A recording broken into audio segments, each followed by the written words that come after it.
What is up, guys? Phaedo82 coming at you with a weekly Rust update video. We're going to go ahead and get right into it. There's some big changes this go around, this iteration of Rust. So let's go ahead and take a look at the most notable, which is the change to the blueprint system. It's been completely overhauled. Be warned, guys, there's going to be a blueprint wipe, so that's something that you want to bear in mind. It's across all servers and it is forced, so it's not up to the individual admins. With that being said, what you're looking at right now is the new user interface for the research table and also the blueprint fragments. The fragments are going to be found by going along the landscape, hitting barrels, looting loot crates, and also looking through newly added trash piles which have been integrated into the landscape. The fragments are something that you're going to want to have a lot of on hand. They're going to increase your chances at learning items at a research station. So if you go ahead and put them into that new slot called a fragment boost, you will go ahead and you will gain more of a percentage or more of a chance at learning that item. You'll notice the item that we learned actually failed and we got the fragments back, so you're not going to lose the fragments even if you lose the item. These small fragments can be learned for a relatively common blueprint. They'll be converted into something that's very common. They can be upgraded to pages if you have enough. The pages are going to give you an uncommon item, which we're taking a look at here with the guitar and the landmine. And then the libraries, which are converted by putting multiple pages together, are the high end of the loot table. Take a look at that.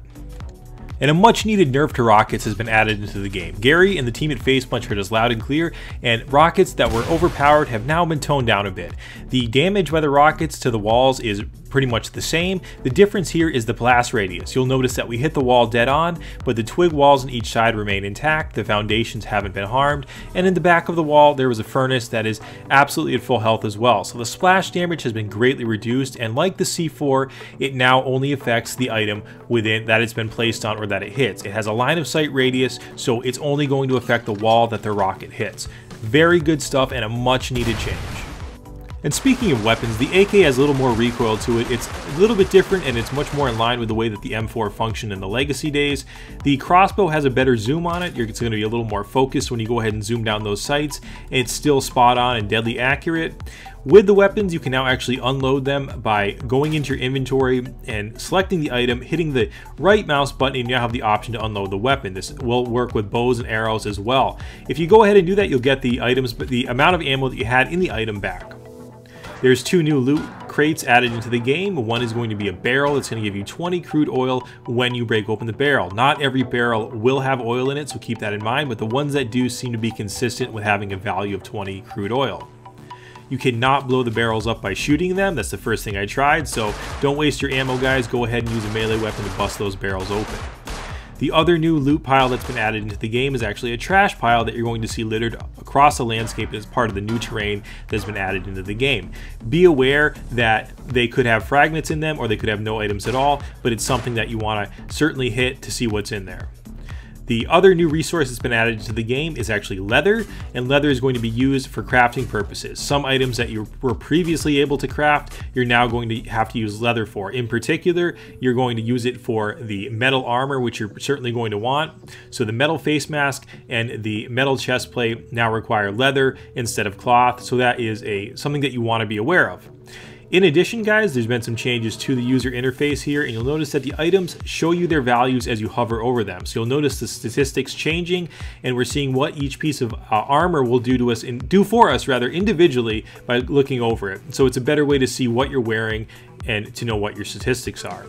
There is now a skin picker in Rust. What this means is you're not going to be able to pick your skin color, but you can pick the different variants of the items you want to craft. So for instance, if you have a hoodie that has two different colors, or boots that have different colors, or a shirt, you can go ahead and select which one you want. This is a much needed addition to the game, and it helps keep that inventory space uncluttered.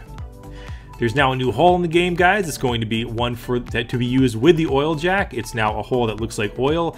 You can only find it by using the supply charge, and it's the only hole that will be filled with that pump jack, so you want to be aware of that. Now, guys, we're moving into taking a closer look at the new procedurally generated terrain in Rust, some of the changes to it. This is always a nice time of month, guys, when this happens. It's a big change. It signals a big change in the Rust development. In particular, this go around, the procedural changes have been focused mainly on small tweaks to the map, but the rad towns are going to be completely different.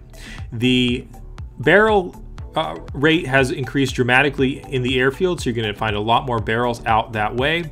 The monuments themselves are completely different in that you can no longer build on them. They will all have loot in them, so they're going to become much more attractive, including the lighthouses. You're not going to be able to build any more lighthouse bases, satellite bases, or globe bases, unfortunately.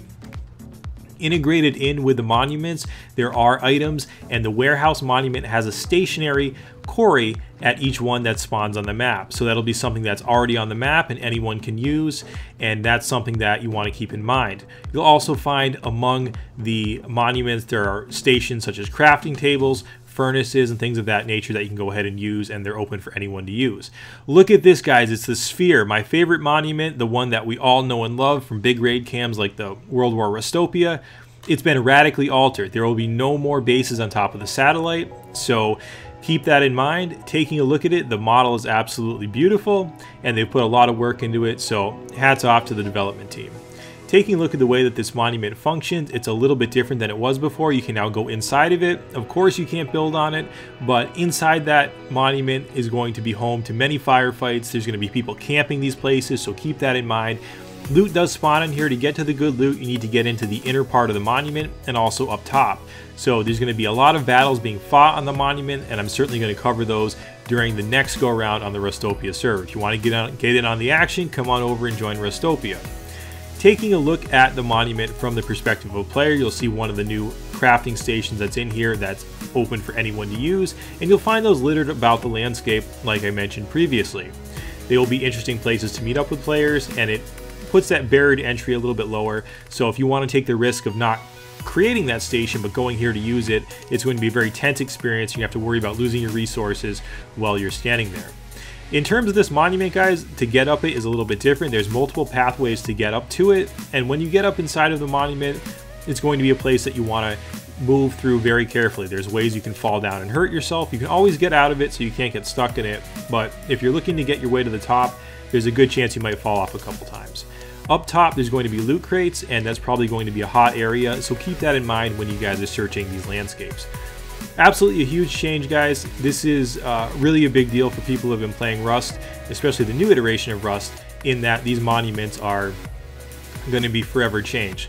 Glaciers or icebergs, whatever you want to call them, are added back into the game. Unlike the monuments, they are not restricted to building, and you can build on glaciers. Alright guys, as always, I hope you enjoyed this update video. I had a lot of fun making it. As always, leave me a comment. Phaedo82, peace.